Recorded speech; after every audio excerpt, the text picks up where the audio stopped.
So I wanted to give my 2 cents on this Mika situation. I seen the interview. I listened to the interview she did with Tasha K, and I seen the interview she did. I can't remember the brother's name. He was grilling her pretty good. They sat down. I guess they know each other somewhat. And let me give my perspective. Now we know Anton Daniels is a fuck nigga. Let's just start with that. We know that. He reached out to her because she was nice looking. That was about. He was horny. He wanted to fuck, and he figured because of his popularity and money, he can reach out to her. She was a struggle screamer, and he felt like he could be the breakthrough for her career and get him a little bit of putting on the side. Now, Anton Daniels has said himself that he surround himself with bad bitches, and basically insinuating that he's knocking these women off, that he's a ladies man, that all the women want him because he's just this handsome dude and shit, right. So from listening to her interview, first off, um she's supposed to be married. The guy said he met her husband, the other guy, whatever. I'm sorry, I forgot the brother's name. I apologize. His interviewing skills was on point. So she's supposed to be married. She met Anton's wife, right? But yet, when it came down to her husband, oh, absolutely not, didn't talk. And then you going out of town. Now, first of all, fellas, let's keep it 100. Are you letting your wife go out of town with going to basketball games and all this other shit with another man, and you ain't meeting or speaking or not going or nothing? That's a red flag. That's a flag on the play. Now, do y'all think Anton hit? It's a possibility. I wouldn't be surprised one way or the other. I wouldn't be surprised if he hit. I wouldn't be surprised if he didn't hit. But she still has some type of emotional cheating. Whether let's play it from both sides of the coin. Let's say on the one side she didn't give futon none, right? And she basically was using him for a come up, right? He was paying her between $2,000 and $3,500 a month, 2 days a week. It's pretty damn good, right? Her exposure, she got more subs because of him, yada yada yada. But you're being inappropriate when you have a husband because it's disrespectful to your husband. Now, on the other flip side, she gave up some of that poom poom, and Anton sweated on her, and they had sex, and they did whatever. And of course, is she really going to come out and say she was a side piece? No. Is she really going to come out and say she cheated on her husband? No. Why would she? Why would she mess her stuff up like that? She don't want to mess her home life up, her little started career, whatever you want to call it. Just keep it 100. So that's basically what it is with that. In that interview, to me, she seemed like she was getting defensive, especially with Tasha K. Tasha K was giving her that work, and I personally think she fucked him. I'm gonna be honest with you. I'm just gonna keep it 100.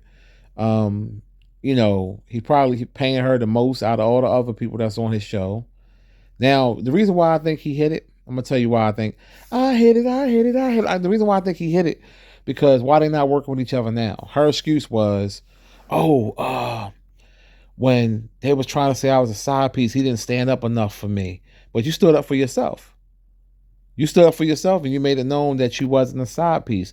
So that wasn't no reason to stop between $2,000 and $3,500 a month just for fucking 2 days a week of work, and you're not even putting 8 hours a shift. That don't even make sense. Now all of a sudden you don't want to do business no more.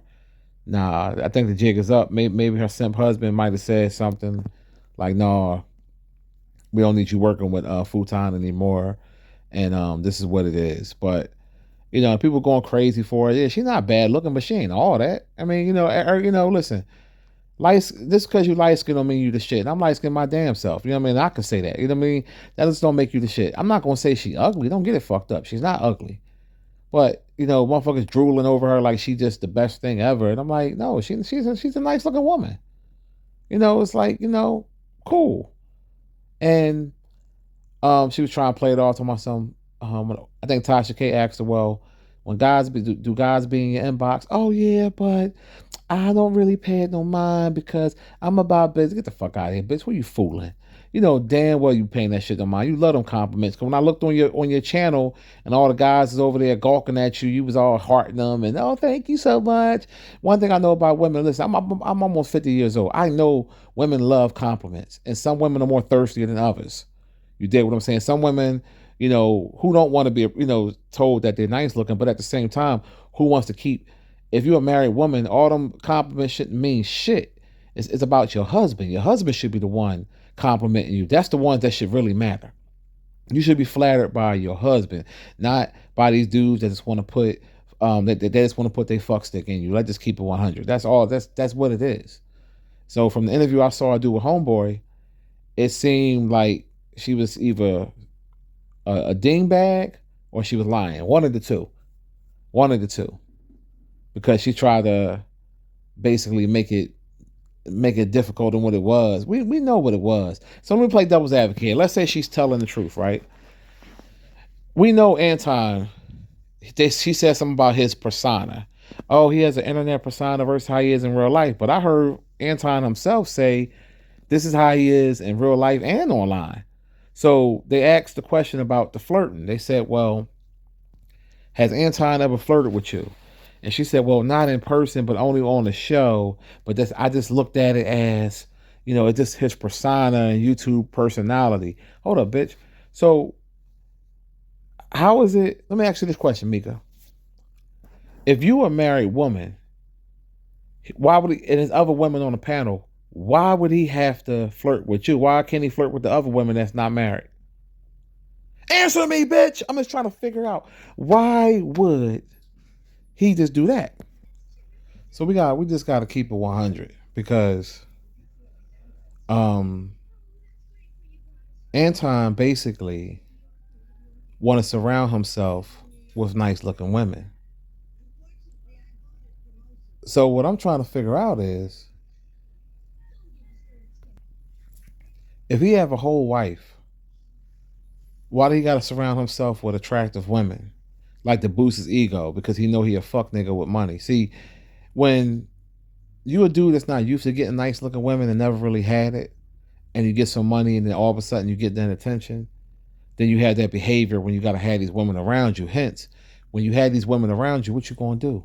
You're going to be knocking them off because you're going to use your money. It's the same thing with an NBA player or a celebrity that never really got women growing up, but then as soon as they got money, they go crazy on the chicks. Now, Mika, she knew what it was. She knew he seeked her out. Now, come on. If a person got damn near 1 million subscribers, why the hell was he seeking her out when she couldn't bring no value to his show?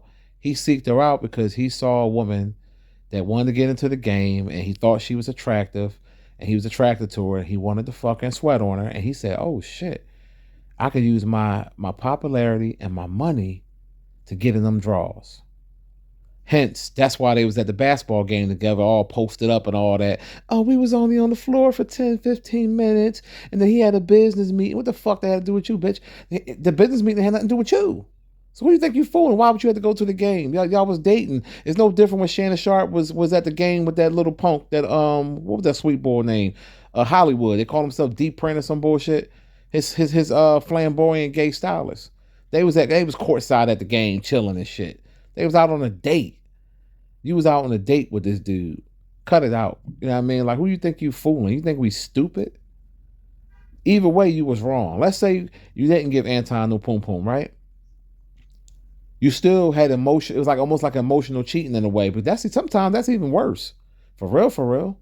It's disrespectful to your husband. You do anything for clout. Your 15 minutes about to be up because after this week, ain't nobody gonna be talking about you no more. Like for real, let's just keep it 100. Like, that's why when Tasha K asked her the question, like, well, how old are you? I'd rather not say. Well, how long you been married? My adult life. And I get why you don't want to say things about your family per se or the internet, but how can I say this nicely? You just a bit, what you would call a bimbo. Like, you know what I mean? They normally use that for white girls, but I think you're Afro-Latina, whatever. I don't know what the fuck. Whatever. You one of them chicks that the only value you bring is your looks. And that's what Tasha K basically was trying to tell you. You know what I mean? She was basically trying to tell you that, like you don't bring no value to nothing. Like you're not charismatic. People like looking at you. Guys look at you as eye candy. Some guys think you the shit. Some guys think you cute. Some guys think you just whatever. You know what I mean? But you got a lot of simps out here that go crazy. And that's why The guy asked you, he said, well, do you think you look better than Anton's wife? And you know, you didn't want to answer the question, which that was smart on your part. But you, and deep down inside, you do. You think you look better than her, you know, because of all the people filling your head up. See, I like to see how women look when they got their real hair. Like everything is like, you know, you take them contacts out, the whole 9 yards.